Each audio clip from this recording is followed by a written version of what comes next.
ሰላም ሰላም ክቡራትና ክቡራን ተመልካቾች በያላችሁበት ዓለም ዳርቻ ሁሉ ሰላማችሁ ብዝት ይበልኝ። ኢትዮጵያ ሀገራችንን ሰላም ያደርግልን። ሰላም ለኢትዮጵያ፣ ሰላም ለሀገራችን። በያላችሁበት ዓለም ዳርቻ ሁሉ ሰላም፣ ደስታ፣ ፍቅር፣ አንድነትና አስቸነናን ተመኛለሁ። ሀዲያ ለቤት አዲስ ሆነ ላይክ ሰብስክራይብ ማድረጋችሁ እንዳትረሱ። ዛሬ ይዤላችሁ የመጣሁት እንግዲህ ዴዚና ይሄ ሸበላው ማለት ነው። ሸበላው ልበለው እንግዲህ እሱ ዱርዬ ነው እና የዴዚን እናሰደባት ሙልጭ አድርጎ ማለት ነው። ሙልጭ አድርጎ ሰደባት። እኔ በደንብ ስሙ አይያዝልኝ። ዴዚ እንደው ዱርዬ እኮ ነው እሱ ግን። አይ ዴዚ ምስኪን እኮ ናት። ዴዚ ምስኪን ናት። ከምሬ ነው የምላችሁ። ልጁ ዱርዬ ነው። ቆንጆ ነው። በቁንጅናው ኮርቶ እየሆነ ምናምን ነገራ ኧረ ብቻ በስመ አብ ወወልድ ወመንፈስ ቅዱስ። እና አሁን ላይ ዴዚ እናቷም ሙልጭ አድርጎ ሰድቧታል ማለት ነው። በጣም አጸያፊ ነው። እውነቴን ነው የምላችሁ፣ በጣም አጸያፊ ነው። እንደዚህ አይነት ንግግሮች ተገቢ አይደለም። ልጅቷን ወዶ እናቷን ጠልቶ ምን አይነት ባህሪና አስተሳሰብ እንዳለው አይዶ ነው እኔ አላውቅም። ፈጣሪ ይወቀው። እንግዲህ ድምፁን አስገባላችኋለሁ። ተነማን ነው ቲክቶክ ላይ በግሩፕ እየተዋዩ እንደ ዴዚም እያወራች ምናምን ነበርና እነሱም እያወሩ ነው። ያ በእንግሊዝኛ ማውራት ግን ብዙም አይገባኝም።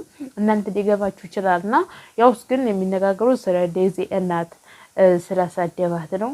በጣም የሚያሳዝነው፣ በጣም አስነዋሪ ነው። አማትም በዚህ ልክ ማዋረድ ተገቢ አይደለም። ወደፊት የልጆች እናት የምትሆነውን ሚስት ማለት አንድ አካልህና አንድ ደምህ ማለት ነው። ግን አንተ የደምህን አካፋይ እናት አንተ መስደብ ማለት በጣም አስተሳሰብ ቆሻሻነት ነው። አይደኖ አላቅም፣ እንዴት እንደምታስበው አላቅም። እንደ አሜሪካ የምትቀመጡ ጭንቅላታችሁ ትንሽ ነካ ያደርጋችኋል መሰለኝ። ነካ ያደርጋችሁ ጭንቅላታችሁ። እንዴ ምንድነው የምትበሉት? ምንድነው የምትጠጡት? እናንተ ጥጋባችሁ ማለት ነው። ቲክቶክ ላይ ቁጭ ብላችሁ ጊፍት እየለቀማችሁ ቂጣችሁን እያጠፈጠፋችሁ ማለት ነው። እናትን መሳደብ ልጅን ወዶ ምን አመጣው? እስኪ እናንተ ፍረዱ ጋይስ። ይሄን የሰማችሁ ቪዲዮ ግን እናንተ ፍረዱ።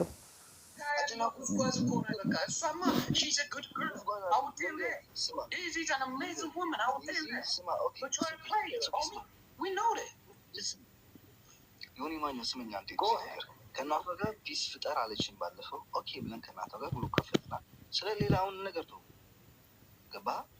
ዴዚ የምትፈልገውን ከሆነ ልንገር፣ እናቷ ጋር ነገም እኮ ለእኔ አያት አማች ትሆናለች። እና እንዴት ሆና ነው የምትሆነው በዚህ ደረጃ? ምን ማለት ነው? ከእሷ ጋር ዲስሪስፔክት እየተደራረግ ከእናቷ ጋር በሚያስቀይም ሁኔታ ነው አሁን ያላችሁት። እንዴት ነው ፒስ የምትፈጥሩት? ዩ ቴል ሚ ብሮ። ሌላ ሳልሄድ ከሶሻል ሚዲያ ላይ ሳይ ብዙ ፍቅር እኮ በእነዚህ አለ።